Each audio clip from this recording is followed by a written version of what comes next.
waxa adiga waxa weeye haddaad ku fakarayso Xuseen iyo kuwasin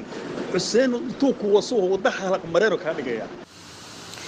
inta aan u guda gelin codadka ay isku direen Xuseen Shire iyo Farxiyo Kabayare daawadayaal waxyaabaysa media subscribe saarta calaamada gambaleelkana iska hilmaamin si aad ula socoto una daawato daawadaha ugu horeeyana aad u noqoto ee barnaamijyadeena Farxiyo Kabayare iyo Xuseen Shire oo dagaal culus ka dhex qarxay fanaanka caanka ah Xuseen Shire ee lagu yaqaano heesaha wadaniga ah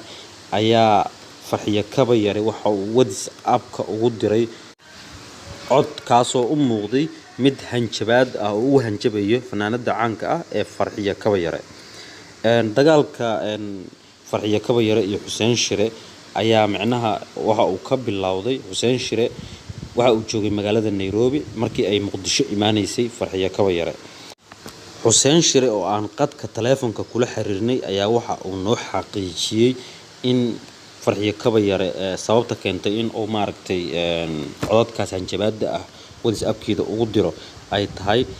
Nairobi ayaan ku balansaneen ayuu yiri oo inta aysan Muqdisho tagin in ay Nairobi igu timaado isla markaasina halkaas ku wada qaadano waqti waxaan ku balansaneen uu yiri inaan isguursano laakiin nasiib darro magaalada Muqdisho markii Muqdisho ay u gudubtay Muqdisho markii ay tagtayna waxa ay soo dirtay qoraal dheer kaasoo ah waan ka tashaday marka aad ayaan ugu xumaaday ayuu yiri taasaana ugu kaliftay in aan maaragtay codadkan u diro Xuseen Shire oo hadalkiisii wata ayaa waxa uu noo sheegay in Farxiyo taleefankeeda gacanta uu ka wacay isla markaasina ay ugu dhiibtay DJ Subayr iyo asagana maaragtay ay halkaas isku afgaareen laakiin markii dambe ay ka heshiiyeen waxa uu ii sheegay in Farxiyo Kabayare iyo asaga ay heshiiyeen ay isku yimaadeen magaalada London isla markaasina halkaasna lagu heshiisiyay laakiin codadkii oo u diray ayada oo ka codsaday in aysan faafin oo aysan bulshada la wadaagin laakiin nasiib darro waxa uu noo sheegay Xuseen Shire in ay Farxiyo Kabayare ay DJ Subayr la wadaagtay codadkii oo u soo diray Xuseen Shire waxa uu noo sheegay in uu u duubay laba cod kuwaasi oo maaragtay midna oo u duubay markii oo maqlay inay Muqdisho tagtay midka kalena oo u duubay Farxiyo markii ay DJ Subayr taleefanka ugu dhiibtay labadaas codna oo maaragtay oo ku yiri midna ugu hanjabay midna oo maaragtay uu sheegay waxa maaragtay la gudboon marka waxaan in la wadaagi doonaa daawadayaal codadkii ay Farxiyo Kabayare iyo isku direen Xuseen Shire ayaa waxa uu nala wadaagay codad ay u duubtay Farxiyo Kabayare markii uu codadkaas u soo duubay sidoo kale waxa uu noo sheegay in isla asbuucii la soo dhaafay ay codad cusub u soo duubtay Farxiyo Kabayare taasoo ka dhigan in ay dagaalkii maaragtay dhex maray ayada iyo Xuseen Shire in uu soo cusboonaaday ama ay soo cusboonaysiisay Farxiyo Kabayare waa kuwan codadkii ay isku direen Farxiyo Kabayare iyo Xuseen Shire dhageysi wacan aan la kulmi waayay adiga Soomaa ay aamusta Soomaa ma markaad cilada tagtay meesha tuulada tagtaan kugu soo dhacay waxa weeye adiga maaragta waxa weeye haddaad ku fakarayso Xuseen iyo kuwasin Xuseen intuu kuwaso wada xalaq mareero ka dhigaya mana diidi kartid mana iska celin kartid waxaan doonana kugu sameynaya mana hor istaag kartid awooddaasna ma lihid mana yeelan kartid madaxadayga aad u dhalatay nooc ka mid ah weeyaan waxaas oo kale nin walaalo camal ahaadeen oo good friend kula ahaa muddo isaga jooga dad iska soo jaro abaay hey I want to be with you so kuba qoslays oh my god yeah I want to be with you so la isaga jooga masaka jeclaada camal al taagay am fahamteen yeah waxyaabaysa media ina walaal ka dhig walaal iska dhigataan ma fiicno qofka haduu walaal ka dhigto ninku ma arkaayo ninkuna haduu walaal ka dhigto naaku ma arkaayo intaas aqaana muqto laakiin sida ninka isaga jooga haduu ku dhaho walaal u tiin good friend u tiino yaa aad qof wax isla cun aleediin uu yahay walaal ka camal de yaa close friend kugu ah sida la isaga jooga calaskada abayo he waxaan rabaa inaan ku sheegay I wanna be with you. marka asxaabay nimanka Soomaalida waa la tu'aamin walaal ma galaan ina abti ina aydi ma galaan cousin ma galaan ninka soo ilaa ninka adi walaala ka dhigano soo iska ilaashahaabo aawin marka ugu dambaysa iska soo jira aawin be with you adigana already walaala ka dhigata ninba mu aragtid calashaan naag waxa leeyahay inay taqaano nin mu aragto ya anigana dhaqan waxaan balayahay qofka marka hore walaaltinimo iyo friends ahaan isku barano oo aan walaal ka dhigto subhanallah nin hadoo ka soo haro ya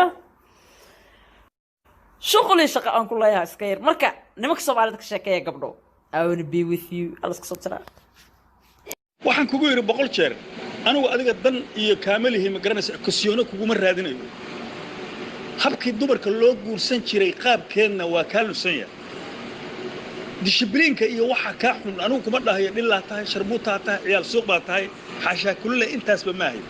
laakiin waxa weeye ma tahay naag intii la meersada meherkeeda lagu hayn karo ma ahid waan u jeedaa marka sidaa darteed anigu kusiyoono iyo anigu iyo nolol iyo kaama raadinayo waxa weeye naagnimada dariiqeedina waxaad ka saaran tahay jid qodaxale ayaad ordaysaa waxaan damacaynan ku toosiyay waa toosi la'dahay haddaad toosi la'ayn bashiirka iyo looyarka iyo ciidaha sheegaysa iyo cali dhareerow iyo dadka aad sheegayso ayaad isku level tihiin aniga ma ahan kaasi rubban ku sheegay laakiin qadarin iyo qiimayn iyo wanaag baan ku hayaa mar kastoon adduunka meel kastoon joogo iyo mar kastoon joogaba nin walaalo camal aheedeen oo good friend kula ahaa muddo isaga jooga dad iska soo jaro abaay hee I wanna be with you soo kuba qoslays oh my god yeah I wanna be with you sida la isaga joogo iska jeclaala camal al taagay ma fahanteen yeah marka ugu horeyso qofka ina walaal ka dhig walaal iska dhigataan ma fiicno qofka haduu walaal ka dhigto nin kuma arkaayo ninkuna haduu walaal ka dhigto naa kuma arkaayo intaas aqaana mugto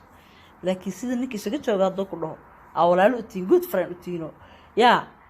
aad qof wax isla cun aleediin uu yahay walaal ka camal de ya close friend kugu ah sida la isaga joogo calaskada abayo he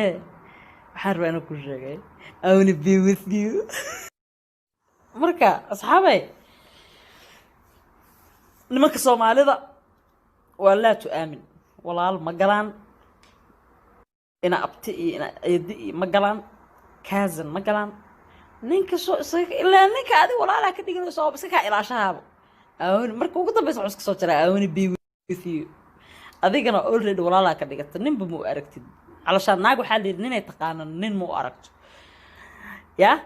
anigana dhaqan waxaan balayahay qofka marka hore walaaltinimo iyo friends ahaan isku barano oo aan walaal ka dhigto subhanallah nin hadoo ka soo haro ya شغلي شقة أنكل الله يسكير مركا نمك سوالد كشكاية قبله waxaan kugu yiri boqol jeer anigu adiga dan iyo kaamilihi ma garanaysa kusiyoono kugu ma raadinayo habkii dumarka loo guursan jiray qaabkeedna waa ka lusan yahay dishibliinka iyo waxa ka xun anigu kuma dhahayo dhilaa tahay sharbuuta tahay ciyaal suuq baa tahay xasha kulle intaasba maahay laakiin waxa weeye ma tahay naag intii la meersada meherkeeda lagu hayn karo ma ahid waan u jeedaa marka sidaa darteed anigu kusiyoono iyo anigu iyo nolol iyo kaama raadinayo waxa weeye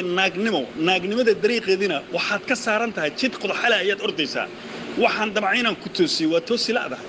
haddaad toosi la'ayn bashiirka iyo looyarka iyo ciidaha sheegaysa iyo cali dhareerow iyo dadka aad sheegayso ayaad isku level tihiin aniga ma ahan kaasi laakiin qadarin iyo qiimayn iyo wanaag baan ku hayaa mar kastoon adduunka meel kastoon joogo iyo mar kastoon joogaba waxaan kugu yiri boqol jeer anigu adiga dan iyo kaamilihi ma garanaysa kusiyoono kugu ma raadinayo habkii dumarka loo guursan jiray qaabkeedna waa ka lusan yahay dishibliinka iyo waxa ka xun anigu kuma dhahayo dhilaa tahay sharbuuta tahay ciyaal suuq baa tahay xasha kulle intaasba maahay laakiin waxa weeye ma tahay naag intii la meersada meherkeeda lagu hayn karo ma ahid waan u jeedaa marka sidaa darteed anigu kusiyoono iyo anigu iyo nolol iyo kaama raadinayo waxa weeye naagnimada dariiqeedina waxaad ka saaran tahay jid qodaxale ayaad ordaysaa waxaan damacaynan ku toosiyay waa toosi la'dahay haddaad toosi la'ayn bashiirka iyo looyarka iyo cidaha sheegayso iyo cali dhareerow iyo dadka aad sheegayso ayaad isku level tihiin aniga ma ahan kaasi rubban ku sheegay laakiin qadarin iyo qiimayn iyo wanaag baan ku hayaa mar kastoon adduunka meel kastoon joogo iyo mar kastoon joogaba aan la kulmi waayay adiga Soomaa ay aamusta Soomaay ma markaad cilada tagtay meesha tuulada tagtaan kugu soo dhacay waxa weeye adiga maaragtaa waxa weeye haddaad ku fakarayso Xuseen iyo kuwasin Xuseen intuu kuwasuhu wada halaq mareero ka dhigaya mana diidi kartid mana iska celin kartid waxaan doonana kugu sameynaya mana hor istaagaysaa awooddaasna ma lihid mana yeelan kartid madaxadayga aad u dhalatay nooc ka mid ah weeyaan